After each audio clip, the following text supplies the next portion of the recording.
that alone time with yourself is really good for practicing mindfulness, and it really can be a great confidence boost because you're tapping into some kind of problem solving mentality, but you are more reflective, you're more authentic, you're more maybe joyful and just, again, curious. I'm so grateful that I was able to learn more about that because I wondered why it felt good to kind of get away from the day-to-day routine. Anytime that you can be curious, I feel like is a huge benefit.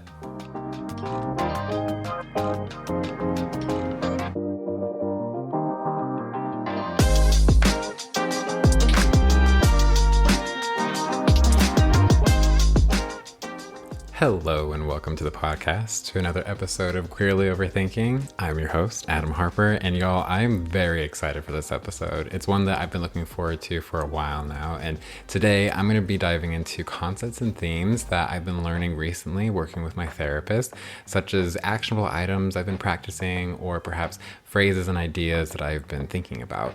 And if you've been following along the last few episodes, I've recently moved to a new apartment closer to Dallas. From that, I specifically wanted to share what impact my move has had on me mentally and the importance of curating a safe space within your home. Are y'all ready? Let's get started. Well, to get started, as I mentioned, I'm going to be sharing thoughts and actionable items and things that I've been learning from therapy, working with my therapist the last few years. And over the course of my sessions, I've learned and grown in many ways. And I hope that by sharing these takeaways, specifically, I've narrowed it down to the three main takeaways with some added context each. I hope that you too may be able to benefit from them. So with that, let's dive in a little bit more and explore these concepts. So the first one is one positive effect each day, regardless of something that happens each day. Cook some food or pick up a different meal for yourself or do some other activity that you want to do, like a spa, face mask, rearrange something, a puzzle for 20 minutes before you go and do something that you want to accomplish later that day. Just something with a little bit more intentionality. This helped a lot to break up my routine in a way because it was difficult for me to find ways to enjoy my day without it feeling mundane or feeling like I just wasn't accomplishing anything, or I just felt like I was going through the motions. So that was genuinely very helpful for me. An additional sub point to that my therapist shared was hydration, oxygen, sunlight, moving, and breathing. So drinking a glass of water, stretching for 5 to 10 minutes, meditating, and taking a brief walk, and it's so crazy to me because sometimes I'll forget that there's a world outside the four walls of my apartment, and I have to remind myself of that. I will also say that meditating, I've been really good about getting into meditating in the mornings and just kind of starting my day with an intention and writing that intention down. I've almost hit, at least when I'm recording this, almost a full year, so I'm like about 265 or something like that. I have to check the actual day, but just a little something to show that I'm approaching the day with more than allowing it to just flow on its own. I want to be able to feel like not necessarily control, but I want to help influence how I will approach the day. And what's actually funny, I just watched a Star Trek episode where one of the characters' main lines, or at least one of the lines that they share, is own the day.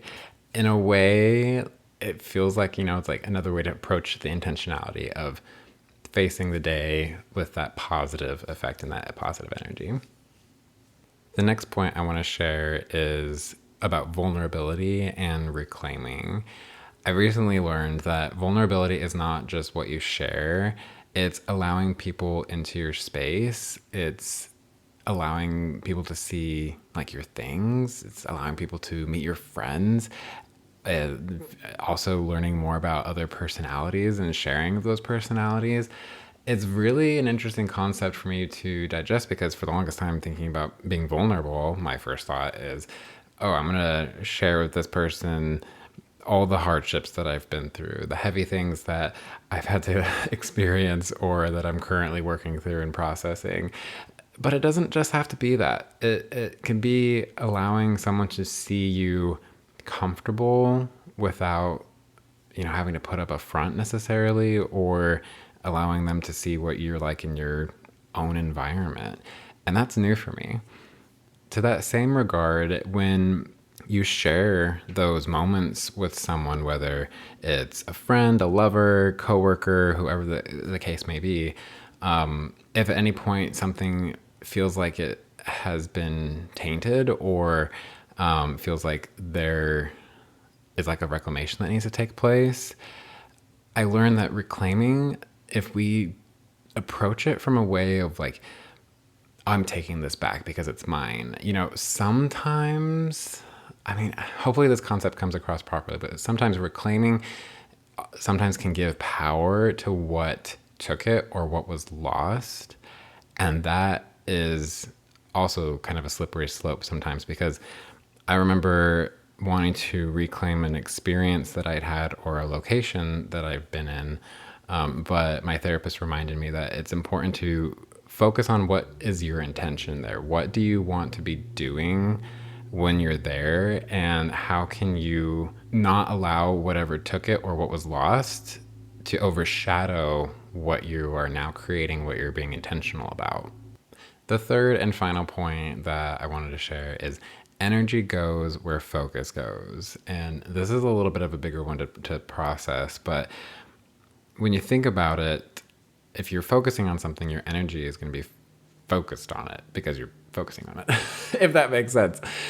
My therapist and I kind of worked through this process by thinking about, let's say, if I'm going to an event where whether there's a specific activity happening or specific people are going to be there, or, just any maybe apprehension around all the above, the process of hyping yourself up and building your self-esteem, such as, I'm going to wear my favorite outfit, or I'm going to wear this favorite shirt, or, I'm going to hype myself up about the food that I'm going to have, that specific entree, and really connect with these, seemingly little things, but it helps to not put any pressure on the outcome of the situation, aside from the fact that that you're going to wear those clothes and you're going to feel great about yourself in those clothes. You're going to go and you're going to have that food, and it's going to taste great, or, you hope it tastes great.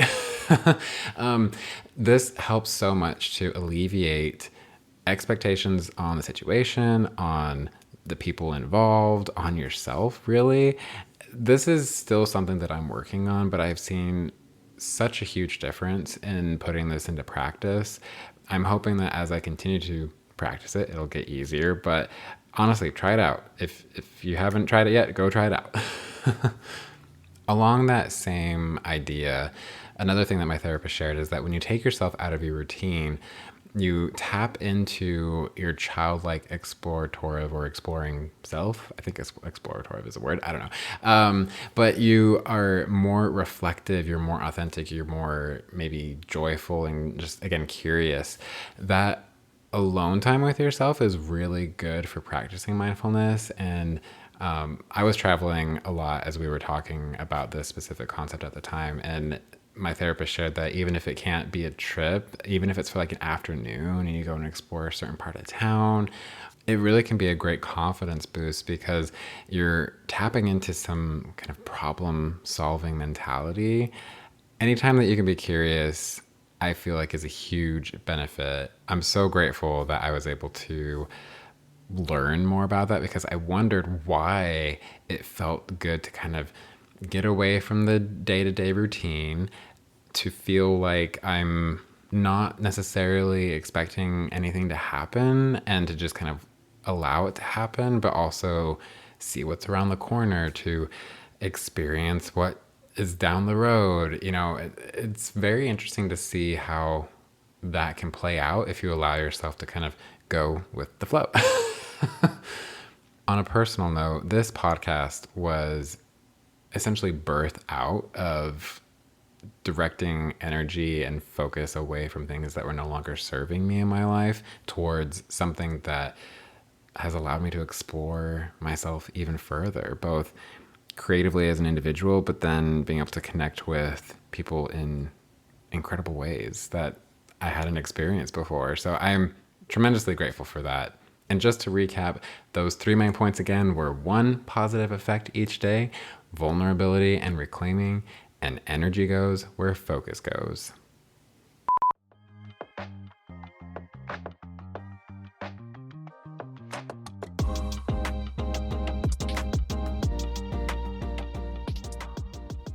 As most of you may already be aware, I recently moved to a new apartment closer to Dallas in early 2023. Specifically, I really wanted to dive into what that experience was like for me after the move, like the day of the move and after the move, like the first week or so being in the new apartment.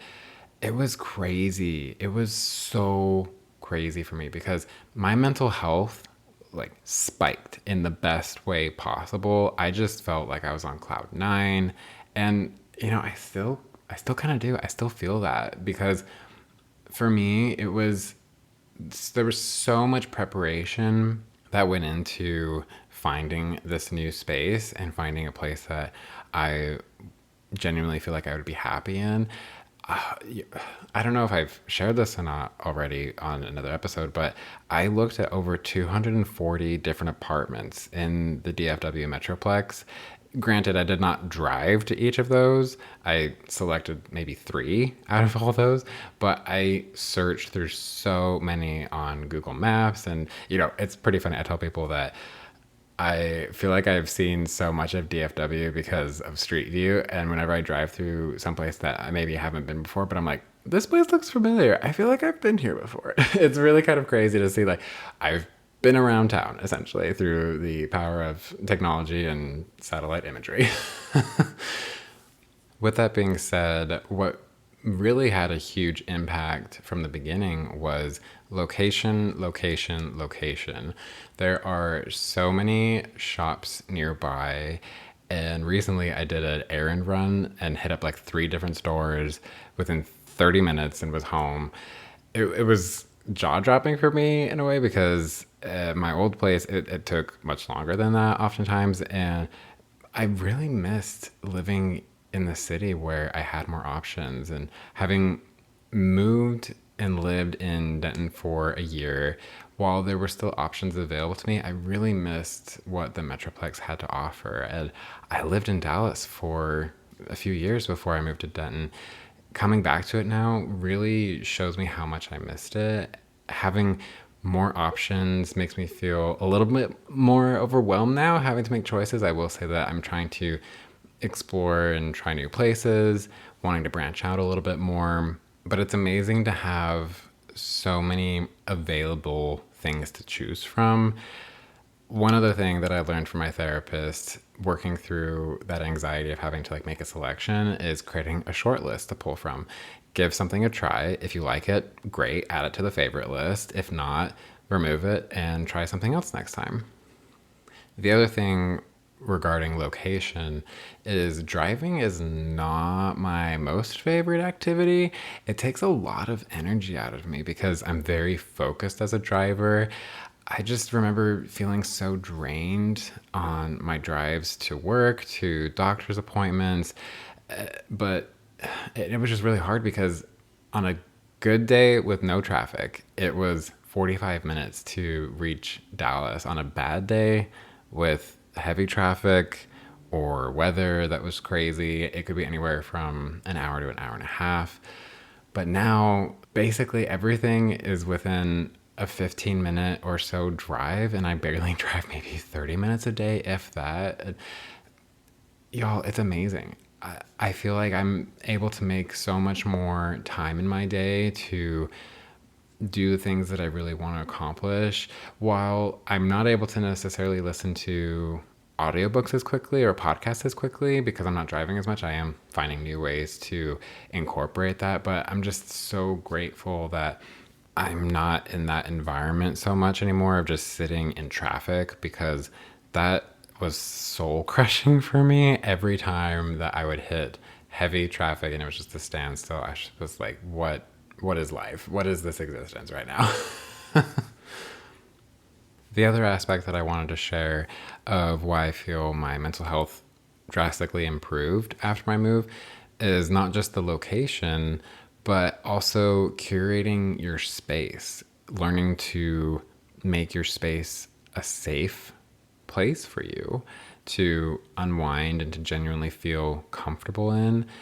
And these were things that I was practicing, at least I started to practice more so in my old apartment, previous apartment, but doing them in my new apartment now just has continued to amplify that. The first thing that I have been doing and what I personally recommend is buy the flowers. This is something that I picked up long before Miley's song came out, but every weekend, or maybe every other weekend, depending on what kind of flower I get, I buy myself flowers. I genuinely love buying myself flowers. It is so much fun to have the color as a vibrant visual statement in the middle of the living room. It's kind of fun to have something to take care of in the house, and knowing that I bought it for myself means so much. It's like, again, another way of self-care and taking care of who you are and who you want to like present yourself to be as. Quick tip, Trader Joe's is the way to go in my opinion. The flowers are well priced and they are always high quality in my opinion, depending on the season, of course, but Trader Joe's, hit it up. There are four aspects. So that was number one. The second aspect is being intentional and asking yourself, is this serving you? This isn't just something that you can ask yourself emotionally or with, like, it's a very universal question, asking yourself, is this serving you? When I was packing my apartment for the move, I cleared off my coffee table. It had things on it such as a box of tissues, a bunch of candles kind of all clustered together, some books, maybe some little trinkets and such. But I noticed how amazing it looked without anything on it. It's a coffee table from IKEA, one that has like a wooden base, but then it's glass on top. I've been told that having glass coffee tables, it makes it difficult to have anything on it because it looks so pretty and then you can just see everything underneath it, which in a way, I like both concepts, you know, but having seen it like that, I was thinking to myself that I really wanted to be intentional unpacking. And so from that point, I decided I was going to be very aware of how I was going to unpack my apartment and where things were going to go. And now I often ask myself, is this physical thing in my apartment serving me? I'm really trying to integrate that more into my life.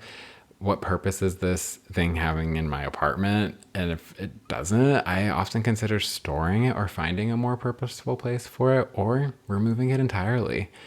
I'll be honest, I frequent the donation center down the block quite regularly if I need to. The third point is home automation. If you can, this has been something super helpful for me, though I realize it is a bit of an investment. I have kind of a smart home setup, so I've got smart lights and my TV connected to like a Google Home structure that gradually will either turn on in the morning, like the lights will gradually turn on to help me wake up, or they'll gradually turn off along with the TV and turning everything off. So that way it helps promote a more appropriate time for me to go to bed at a decent hour. But sometimes I will say I get stubborn and I stay up late because I want to squeeze in one more episode. I feel like many of us have been there, but it's effective for me to be intentional again about my time, which leads right into the fourth and final point of honoring yourself and your body. Speaking of staying up late and squeezing in one more episode, I'm trying really hard to honor myself in my sleep more often. I'm wanting to make more of a habit of meditating for at least 10 minutes every morning, as I've shared, and writing down that morning intention.